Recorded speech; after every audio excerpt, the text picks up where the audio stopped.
साथियों नमस्कार। आज की शुभ यात्रा में यूट्यूब के सभी दर्शकों का हार्दिक धन्यवाद, शुक्रिया। पांतजल योग सूत्र योग दर्शन कैवल्यपाद सूत्र 13 में यह कहा गया है, वे समस्त धर्म व्यक्त स्थिति में और सूक्ष्म स्थिति में सदैव गुण रजतम स्वरूप ही हैं। साथियों प्रकृति का कारण है सत्य रज तम गुण। ये तीनों गुण उसके धर्म शक्तियों में व्याप्त रहते हैं।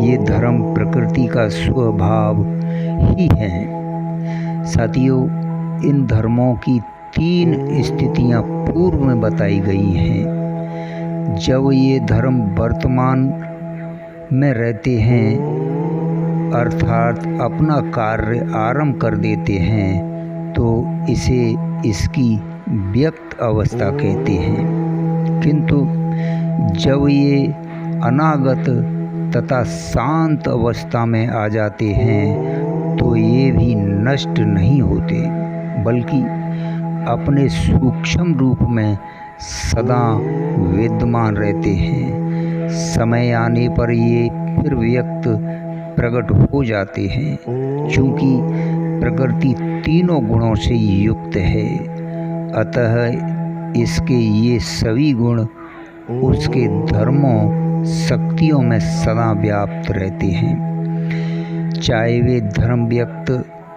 अव्यक्त सूक्ष्म किसी भी स्थिति में रहे हैं, इन गुणों का कभी अभाव नहीं होता।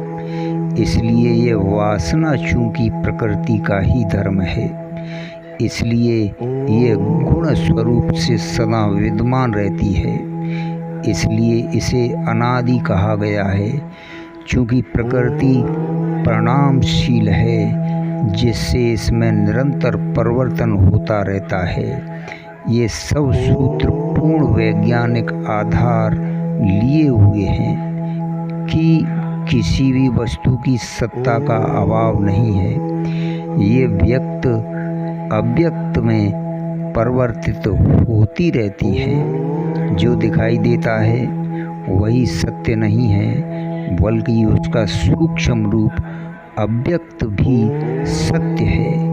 इन सूत्रों के आधार पर आधुनिक विज्ञान की खोज अभी अपनी शैशव अवस्था से गुजर रही है। पतंजलि का यह विज्ञान प्रौढ़ विज्ञान है। साथियों धन्यवाद, शुक्रिया। अगले सूत्र में आपसे फिर मिलते हैं।